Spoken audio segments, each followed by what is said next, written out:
নন্দিনীর পাকা দেখার কথা শুনে রেগে যায় নন্দিনী। হ্যাঁ বন্ধুরা, এমনটাই দেখা যাবে। বিস্তারিত জানতে ভিডিওটিতে লাইক দিয়ে চ্যানেলটি সাবস্ক্রাইব করে শুরু থেকে শেষ অবধি দেখতে থাকো। গল্পের শুরুতেই দেখা যাবে সত্যজিৎ মুখার্জি পরশুরামের কাছে হাত জোড় করে ক্ষমা চায় আর বলতে থাকে, বাবা, আমি তোমার কাছে একটা আবদার রাখছি, এই আবদারটা আমার প্লিজ পূরণ করো।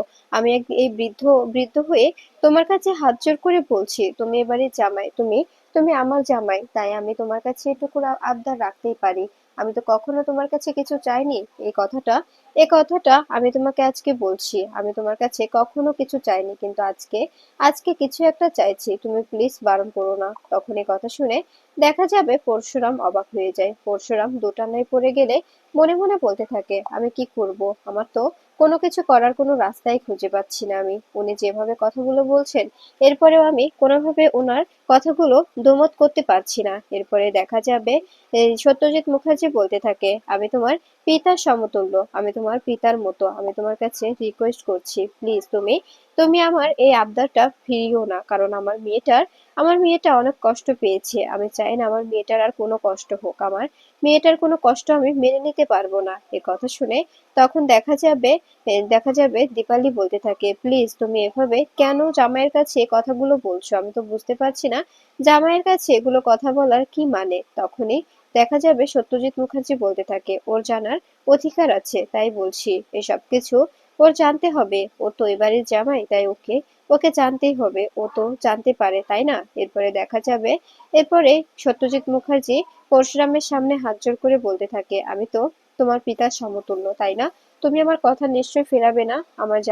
আমি জানি তুমি আমার কথাটা ফেলতে পারবে না, তাই তুমি আমাকে সাহায্য অবশ্যই করবে, আমার আমার বিশ্বাস। এই কথা শুনে তখন দেখা যাবে পরশুরাম সত্যজিৎ মুখার্জির হাত ধরে বলতে থাকে, হ্যাঁ, আমি আপনাকে সাহায্য করব, চিন্তা করবেন না, আমি চেষ্টা করব, আমি আমি অবশ্যই চেষ্টা করব, একদম ভাববেন না। প্লিজ এরকম করে ভেঙে পড়বেন না, এরকম করে ভেঙে পড়লে আমিও নিজে বুঝতে পারবো না যে আমি কি করব।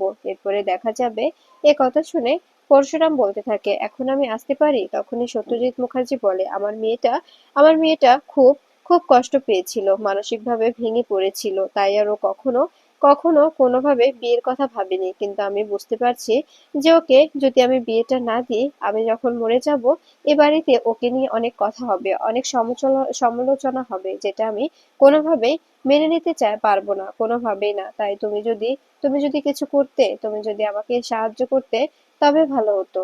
এ কথা শুনে তখন দেখা যাবে তটিনী অবাক হয়ে তাকিয়ে থাকে আর মনে মনে বলতে থাকে, ড্যাডি কি এগুলো কি বলছে, এগুলো কথা শুনে ও তো নিজের মধ্যে দোটানায় পড়ছে, ও তো কিছু বলতেও পারছে না, কিছু সহ্য করতেও পারছে না, ও ভাবতে পারছে না যে ওর সঙ্গে কি হচ্ছে, ও কোনোভাবে এটা মেনে নিতে পারবে না।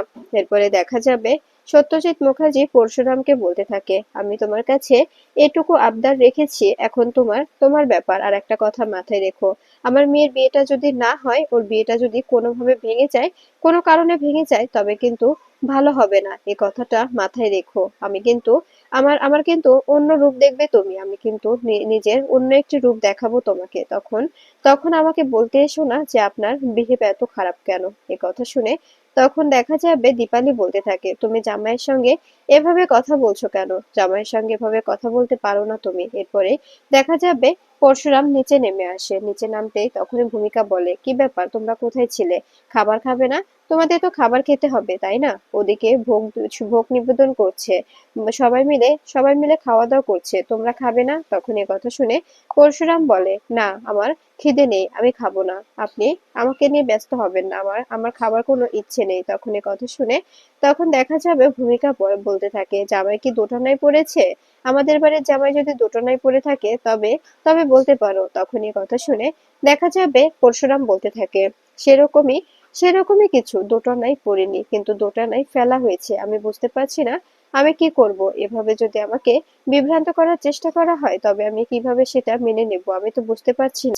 তখনই তটিনী বলে, বৌমনি, ওকে তুমি কিছু প্লিজ বলো না, কারণ কারণ ও এখন মানসিকভাবে অনেকটাই ট্রমায় আছে, ওকে যদি বেশি চাপ দেওয়া হয়, তবে ও কষ্ট পাবে। তখনই পরশুরাম বলে, আসলে আমি বুঝতে পারছি না যে আমার আমার ঘাড়ে এত বড় একটা দায়িত্ব কেন চাপিয়ে দেওয়া হলো, আমার ঘাড়ে এত বড় একটা বোঝা চাপিয়ে দেওয়ার কারণটা কি, সেটাই বুঝতে পারছি না। তখন এই কথা শুনে দেখা যাবে ভূমিকা বলতে থাকে, তোমার তোমার ঘাড়ে যে দায়িত্বটা বুঝে চাপিয়ে দেওয়া হয়েছে আমরা বুঝতে পারছি, কিন্তু বৃদ্ধ লোকটা খুব খুব আশা নিয়ে তোমার কাছে এই আবদারটা রেখেছে। তুমি প্লিজ এই আশাটা ভঙ্গ করে দিও না, ওনার কথাটা তুমি রাখো। উনি যে আবদারটা তোমার কাছে করেছে সে আবদারটা প্লিজ রাখার চেষ্টা করো।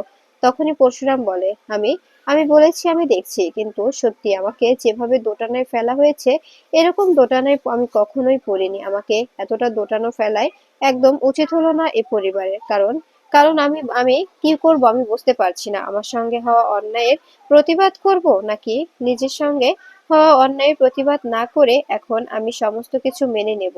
এ কথা শুনে তখন দেখা যাবে পরশুরাম চলে যায়। ভূমিকা টুটিনিকে বলতে থাকে, টুটিনি প্লিজ তুমি একটু পরশুরামকে বোঝাও, তুমি বোঝাও। তখনই দেখা যাবে পরশুরাম ফিরে আসলে তখনই ভূমিকা বলে, আমি তোমার কাছে রিকোয়েস্ট করব একটু বোঝার চেষ্টা করো। সমস্ত কিছু যদি তুমি বোঝার চেষ্টা করো তবে অবশ্যই হবে, আর যদি তুমি না বুঝতে চাও তবে কোনোভাবেই সম্ভব হবে না। আর তুমি যদি বলো যে আমি আমি বুঝতে পারছি ব্যাপারটা, তবে তবে সবকিছুই সম্ভব হবে। তখন এই কথা শুনে দেখা যাবে তটিনী বলতে থাকে, প্লিজ বৌমনি কিছু বলো না ওকে। ও ও এখন নিজের মধ্যে অনেকটাই দোটানায় আছে, যে দোটানা থেকে ওকে বের করতে হবে। ও অনেকটা কষ্ট পাচ্ছে, যে কষ্টটাও কখনো পায়নি। তখনই ভূমিকা বলতে থাকে, আমাদের বাড়িতে সবাই সবাই চায় একে অপরকে ভালো রাখতে, কিন্তু কিন্তু সবাই এমন একটা চক্রের সঙ্গে জড়িয়ে পড়েছে যে কেউ চাইলেও আর ভালো থাকতে পারছে না। টটিনি প্লিজ তুমি যদি তোমার স্বামীকে বোঝাও তবে তোমার স্বামী অবশ্যই বুঝবে। আমি তোমার কাছে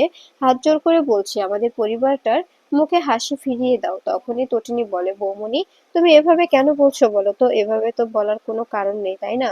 এভাবে না বললেও পারো। তখনই দেখা যাবে এ কথা শুনে এ কথা শুনে ভূমিকা বলতে থাকে, না আমি যা বলছি ভেবেচিন্তেই বলছি। তুমি তুমি বুঝতে পারছো না টটিনি, বুঝতে পারছো না আমার কথাগুলো, বুঝতে পারছো না। তোমাকে বুঝতে হবে আমাদের পরিবারটাকে নিয়ে, তোমাকে ভাবতে হবে। পরিবারটা তোমারও, শুধু আমাদের একার নয়। তুমি যদি বুঝতে পারো পরিবারটার পাশে দাঁড়াও তবে সমস্ত কিছুই ভালো হবে। এরপরে দেখা যাবে তটিনী বলে, আমি তো চেষ্টা করছি, আমি ওকে বোঝানোর চেষ্টা করব, কিন্তু কিন্তু এটাও তো সত্যি যে ওর ঘাড়ে এই ব্যাপারটা চাপিয়ে দেওয়া আমাদের একদম ঠিক হলো না। কারণ কারণ ও তো নিজের কেসটা অনেক কষ্ট করে লড়েছে, তাই না? ওর সঙ্গে এরকম করে আমরা এসব কিছু চাপিয়ে দিয়ে একদম ঠিক কাজ করলাম না। ও বুঝতে পারছে যে ওর বিরুদ্ধে একটা একটা বড়সড় বেআইনি কাজ করা হচ্ছে। এরপরে দেখা যাবে পরদিন সকালবেলা নন্দিনী কোর্টে যাওয়ার জন্য বেরিয়ে পড়লে তখনই সত্যজিৎ মুখার্জি বলতে থাকে, কি ব্যাপার নন্দিনী, কোথায় যাচ্ছ তুমি? তখনই নন্দিনী বলতে থাকে, আমি কোর্টে যাচ্ছি ড্যাডি। কেন, কি হয়েছে? তখনই দেখা যাবে দেখা যাবে সত্যজিৎ মুখার্জি বলতে থাকে, কেন কোর্টে যাচ্ছ কেন তুমি? তখন এই কথা শুনে নন্দিনী বলতে থাকে, কেন নয়, আমাকে তো কোর্টে যেতে হবে, তাই না? কোর্টে যাওয়াটা তো দরকার। আজকে আজকে হেয়ারিং আছে, তাই আমি কোর্টে যাচ্ছি। তোমার কি কোনো সমস্যা? এখন তুমি কি বলতে চাইছো? তোমার যদি কিছু বলার থাকে বলতে পারো, আমি আজকে কোর্টে যাবই। তখন এ কথা শুনে দেখা যাবে দেখা যাবে তখনই দীপালি বলতে থাকে, তুমি আজকে কোর্টে যাবে না। আমি যখন বারণ করেছি তো তখন যেতে বারণ করেছি, যাবে না, এই কথাটা মাথায় রেখো। তখনই নন্দিনী বলে, আমি তো যাবই, কোর্টে আমাকে মুভ করতে হবে। কোর্টে আমি অ্যাপিয়ার করব। ওখানে গিয়ে আমাকে ওদের সবাইকে শাস্তি দিতে হবে, সবাইকে শাস্তি পাইয়ে দেব আমি, এই কথাটা তোমাকে আমি বলছি। তখনই দীপালি বলে, না বলেছি তো না, তুমি আজকে যাবে না কোর্টে, তোমার যাওয়া হবে না। আজকে তুমি কোনোভাবে কোর্টে যেতে পারবে না, এ কথাটা আমি তোমাকে বলছি। তখন এই কথা শুনে নন্দিনী বলে, আমি তো ডিসিশন নিয়েছি যে আমি কোর্টে যাব, আমি অ্যাপিয়ার করব। পরশুরাম অনেকটা কষ্ট করে এই কেসটা অনেক অনেক দূরে এসে পৌঁছেছে। এখন যদি আমি না যাই ওকে আমি কিছুতেই হারতে দেব না। আর আর তটিনী তুই কি করে বা এসব কিছুতে সমর্থন করছিস বলতো? তখনই দেখা যাবে দীপালি বলতে থাকে, তুমি তুমি কিন্তু বাড়াবাড়ি করছো, এবার এভাবে বাড়াবাড়ি করো না। তখনই তটিনী বলে, শোন দিদি, তোকে আমি রিকোয়েস্ট করছি তুই যাস না, তুই কোনোভাবেই যাস না। কারণ ড্যাডির স্বপ্ন তোর নতুন করে ঘটা করে বিয়ে দেবে, আর বিয়ে দিয়ে তোকে তোকে তোর স্বামীর ঘরে পাঠাবে। নিজের সংসারটা সুন্দর করে গুছিয়ে নে, নিজের জীবনটা সুন্দর করে গুছিয়ে নে। অনেক তো দিন গেল, আর এভাবে কতদিন থাকবি বলতো? আর এভাবে থাকিস না দিদি, আমি তোকে হাত জোড় করে বলছি। তখনই দেখা যাবে নন্দিনী বলতে থাকে, আমি তোকে দেখে অবাক হয়ে যাচ্ছি। তোকে কিভাবে যে আমি বলি বলতো?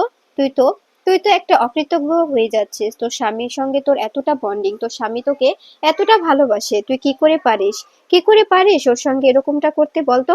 তখনই দেখা যাবে দীপালি বলে, ওদের নিয়ে তোমাকে ভাবতে হবে না, তুমি বরং তোমারটা নিয়ে ভাবো। এরপরে তটিনীকে নন্দিনী বলে, আমি শিবপ্রসাদকে কি ঠকাতে পারবো না, ওকে আমি অনেক অনেকবার ঠকিয়েছি, আর নয়, ওকে আমি বারবার বারবার বলেছি যে এরকমটা করো না।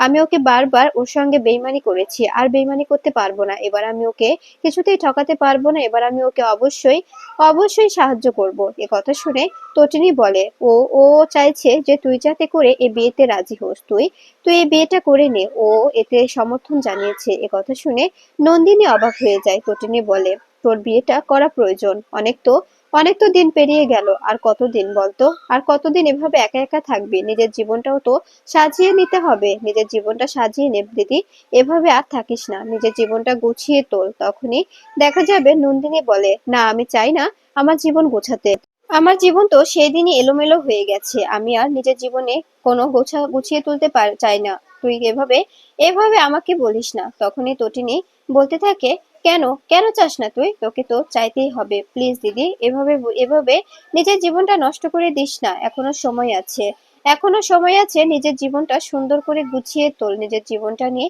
ভাব। আর কতদিন বলতো, আর কতদিন এভাবে নিজের জীবনটা এভাবে এভাবে পার করবি? তখনই দেখা যাবে নন্দিনী বলে, আমি বলেছি আমি এ বিয়ে করতে পারবো না, আর যদিও করি আমি কোর্টে যাব, অ্যাপিয়ার করব, সন্ধ্যায় তো আসবে ওনারা, এর মধ্যে আমার কোর্টে অ্যাপিয়ার হিয়ারিং শেষ হয়ে যাবে। আমি কোর্ট থেকে এসে তোরা যেভাবে বলবি সেভাবে সেজেগুজে পাত্রপক্ষের সামনে বসবো, কিন্তু আমি কোর্টে অবশ্যই যাব, আমি কোর্টে কোনোভাবে যাওয়া বন্ধ করতে পারবো না। এ কথা শুনে দেখা যাবে সত্যজিৎ মুখার্জি বলতে থাকে, কেন কথা শুনছো না নন্দিনী? তোমাকে যেটা বলা হচ্ছে সেটা করো, বেশি বেশি বাড়াবাড়ি করো না, বেশি বাড়াবাড়ি করলে কিন্তু হিতে বিপরীত হবে। তুমি বুঝতে পারছো না যে তুমি কি করছো? তোমার জীবনটা গুছিয়ে নেওয়া দরকার, তোমার জীবনটা এলোমেলো হয়ে গেছে, আমি চাই না, আমি বাবা হয়ে তোমার এলোমেলো জীবন দেখতে পাচ্ছি না, আমি চাই তোমার জীবনটা তুমি গুছিয়ে তোলো, সুন্দরভাবে উপভোগ করো। আর কতদিন তোমার জীবনটা তুমি এভাবে কাটাবে বলো? তখন এই কথা শুনে নন্দিনী বলতে থাকে, আমি বলেছি তো আমার জীবন আমি গোছাতে চাই না, আমার জীবন যেভাবে আছে সেভাবেই ভালো আছে, সেভাবেই খুব ভালো আছে, আমার জীবনে কোনো রকম কোনো খামতি নেই, তাই না?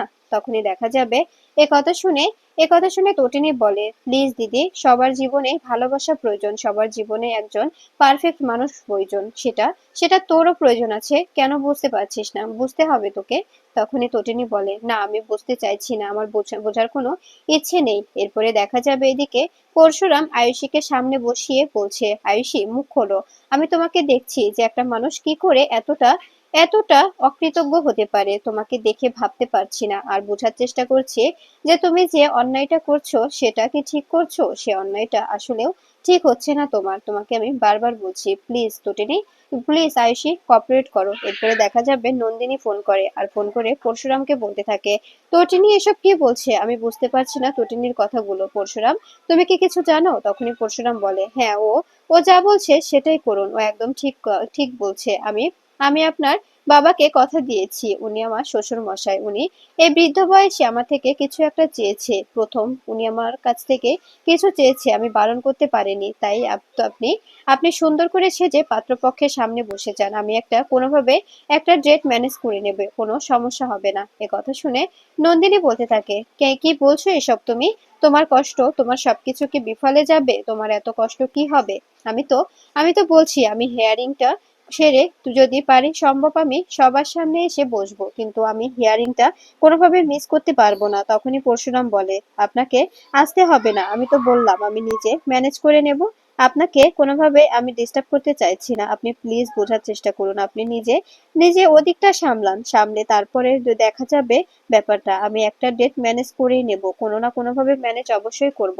এরপরে দেখা যাবে পরশুরাম বলতে থাকে, আপনি আপনি তটিনীকে ফোনটা দিন, আর একটা কথা মনে রাখবেন, কোনো সময় নিজের বাবাকে কষ্ট দেবেন না, নিজের বাবার কথাটা বোঝার চেষ্টা করুন, উনি আপনার থেকে কিছু চাইছে, ওনাকে কষ্ট দিলে উনি প্রচন্ড কষ্ট পাবে, আর আমি যেটা কোনোভাবে মেনে নিতে পারবো না, কারণ আমার বাবা নেই। এরপরে তটিনীর কাছে ফোন দিতে বলে তটিনীকে পরশুরাম বলে, তোমার দিদিকে সুন্দর করে সাজিয়ে গুছিয়ে তুমি পাত্রপক্ষের সামনে উপস্থাপনা করবে, ওদের সামনে তুমি ওনাকে বসাবে, কোনোভাবে যেন বিয়েটা না ভেঙে যায়। আর আর আমি তোমাকে বিশ্বাস করি। এরপরে দেখা যাবে তটিনী বলে, আমি তোমার কাছে কৃতজ্ঞ, তুমি যে আমার পরিবারের জন্য এত কিছু ভেবেছো, এটাই অনেক।